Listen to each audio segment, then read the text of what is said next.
Honorable Chairman of the Andhra Pradesh State Legislative Council, Honorable Speaker of Andhra Pradesh Legislative Assembly, and Honorable members of this August Legislature,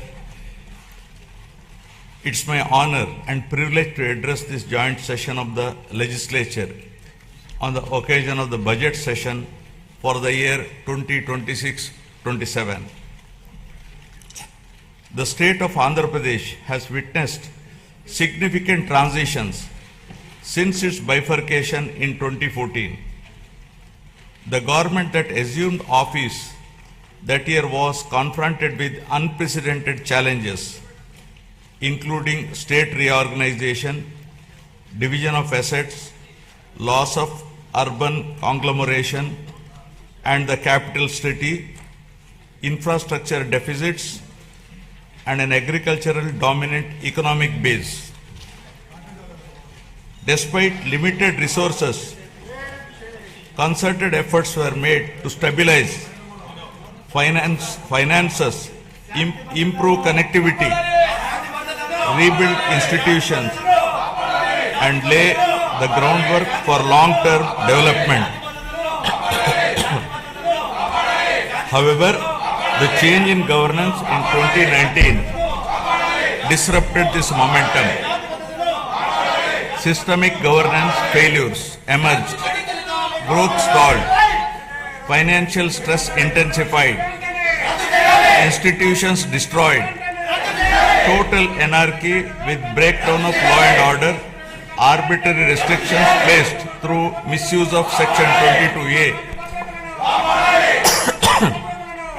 and key sectors such as infrastructure, power, irrigation suffered serious setbacks.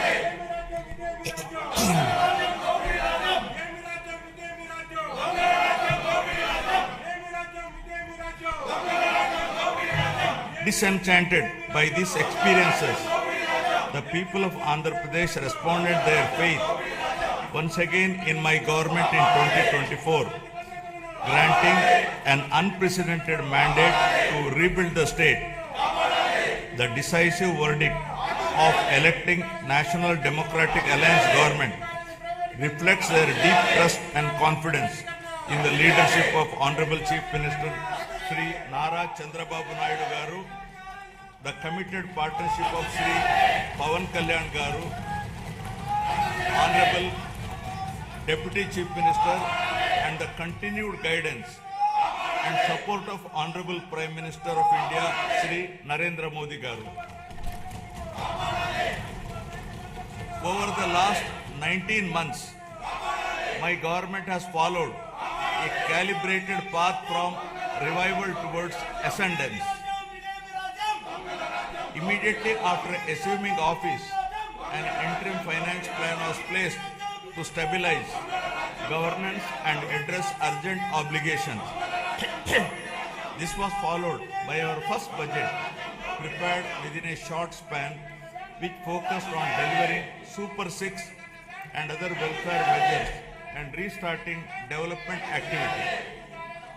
Over the next 9 months, corrections were made in policies, system, and expenditure priorities. We then presented a full-year budget anchored in a long-term vision.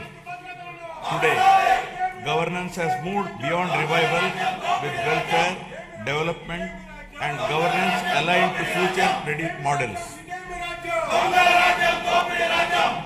Upon assuming office, my government placed transparency at the forefront by releasing 7 white papers that objectively documented and thereby made common citizens understand the misgovernance in public finances, derailment of the Polavaram project, destruction of the power sector, misappropriation of natural resources, criminal excise policies, deterioration in law and order, and the misguided 3 capital proposal with an aim of destroying futuristic Amaravati that stalled the state's overall progress. By openly acknowledging the problems, my government demonstrated transparency and seriousness of intent. Rather than treating them as standalone reports, government viewed these papers as a starting point for course corrections. Present phase of governance is extremely critical and cannot be considered business as usual. It calls for a clear roadmap and a shared resolve for transformative governance. Accordingly, the government has unveiled the Swarnandhra Vision 2047, placing families and communities at the heart of development. This vision seeks to harmonize prosperity with dignity, growth with equity, and ambition with sustainability. It is in this transformative journey, the state's